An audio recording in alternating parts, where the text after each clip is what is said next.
आज का सत्संग कहानी एक भोले और सरल भक्त का है, जिसकी सरलता से खुश होकर राम जी को लक्ष्मण, सीता, हनुमान जी सहित आना पड़ा। एक गांव में एक बहुत ही ज्यादा खाने वाला व्यक्ति रहता था।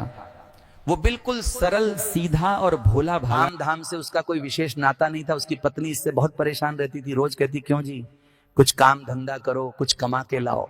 तो वो भोला आदमी पूछ बैठता, अरे ये कमाना क्या होता है, तुम ही बता दो। पत्नी समझ गई कि ये बिल्कुल एक नंबर का मूर्ख है। जबकि वो बहुत सीधा था, सरल था, भोला था। उसकी पत्नी उसे कम रोटी देने लग गई। उस बेचारे का पेट ही नहीं भरता हत्ता था। एक दिन उसके गांव में कुछ संत लोग आए।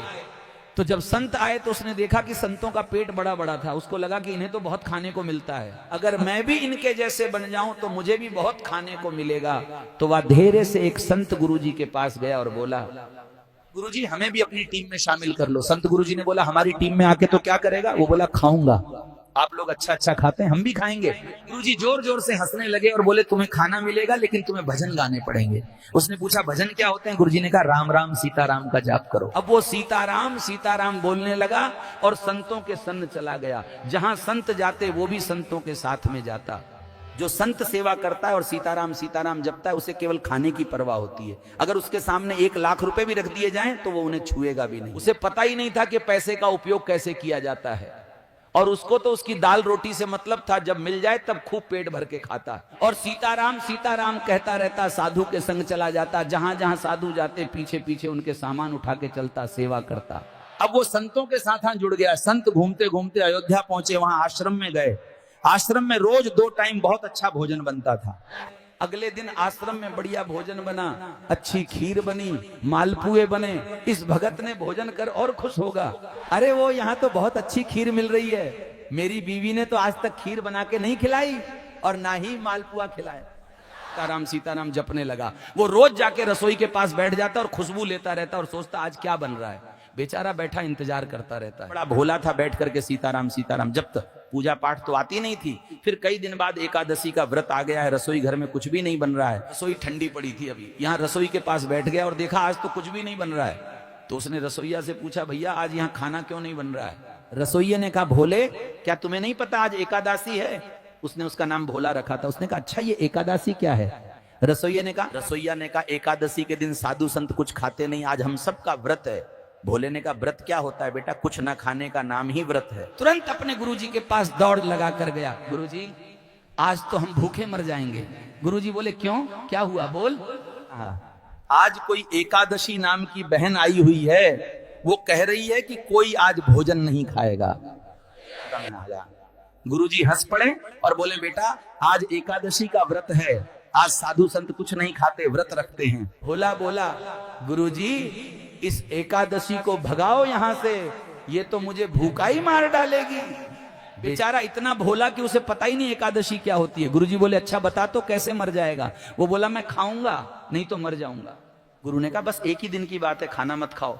उसने कहा, अगर मैंने एक एकादशी छोड़ दी तो मैं अगली एकादशी नहीं देख पाऊंगा, हमारे खाने का इंतजाम करो गुरुजी। गुरुजी बोले, अच्छा देख, आश्रम का नियम है कि यहाँ कुछ बनता नहीं। एकादशी के दिन तेरी इच्छा है खाने की, तू एक काम कर, रसोई घर में जा, आटा दाल आलू जो चाहिए ले लें और वहां नदी के किनारे बना के खा लेना, पर याद रखना भगवान को भोग लगाना, उसके बाद ही कुछ खाना। उसने बोला, ठीक है। उसने रसोई घर में जाकर आटा लिया, आलू लिया, घी लिया, दाल, सब सामान ले लिया और सरयू नदी किनारे पहुंच गया। अब ये भोजन बनाने लगा। अब उसने जैसे तैसे 6 रोटियां तैयार कर ली, मोटी मोटी भरता बना लिया, आलू का पूरा भोजन, थाली राखी। अब जैसे ही खाने लगा तो गुरुजी की बात याद आ गई। गुरुजी ने कहा था, ऐसे मत खाना, पहले भगवान को भोग लगाना, उसके बाद ही खाना। तो अब ये भगवान को बुलाने लगा, हाथ जोड़कर, भगवान आओ। गुरुजी ने कहा कि भगवान को खिलाना, उसके बाद ही खुद खाना। अब बेचारा भोला भाला भूख जोर से लगी है और हाथ जोड़ के भगवान को बुला रहे हैं, भगवान जी आओ, भगवान जी आओ, भोजन करो। हे भगवान आइए, रोटियां ठंडी हो रही हैं।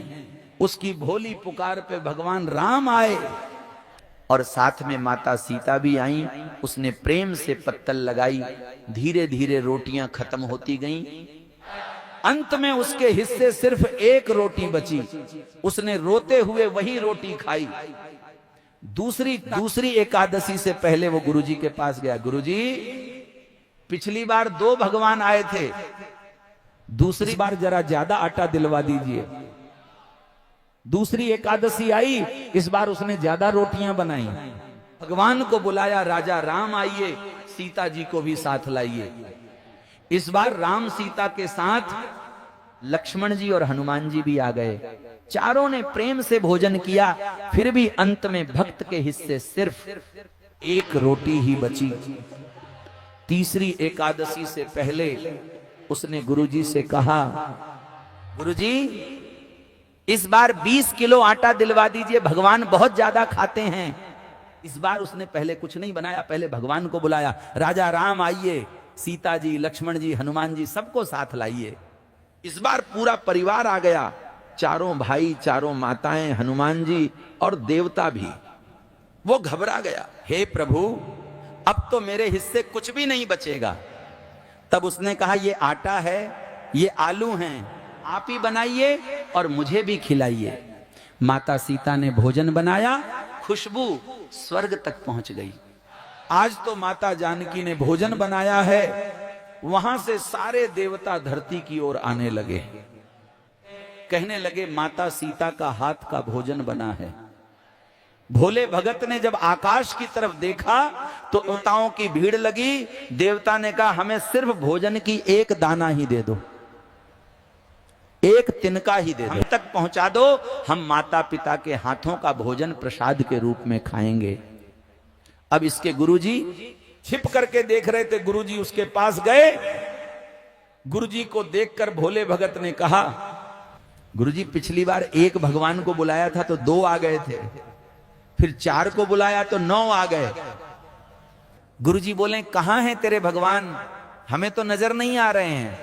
वो बोला, गुरुजी ये बैठे हैं, तुम्हारे सामने भरता रोटी खा रहे हैं, हमें तो लगता है इस बार एक रोटी भी नहीं बचेगी।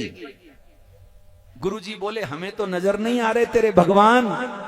भोला भगत राम जी के पास गया और जाके कहा, भगवान तुम सामने बैठे हो, हमारे गुरुजी को क्यों नहीं दिख रहे हो? राम जी ने मुस्कुराते हुए कहा, बेटा जितनी सरलता तुझमें है, इतनी सरलता और सहजता तेरे गुरुजी में थोड़ी है। हम सामने बैठे हैं, पर जिनकी आंखों में अहंकार की पट्टी बंदी हो और जिनके मन में अज्ञानता भरी हो, वे सत्य को देख नहीं पाते। छल कपट भरा हो, उनको हम नजर नहीं आते। जिनकी आंखों में सरलता हो और मन निर्मल हो, उनको ही हम दिखाई देते हैं।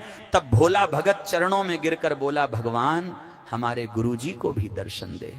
भगवान बोले, तेरी सरलता के कारण आज तेरे गुरु को भगवान के दर्शन हो रहे हैं। सत्संग अच्छा लगा तो चैनल को सब्सक्राइब कर दें, वीडियो को लाइक कर दें। सीताराम।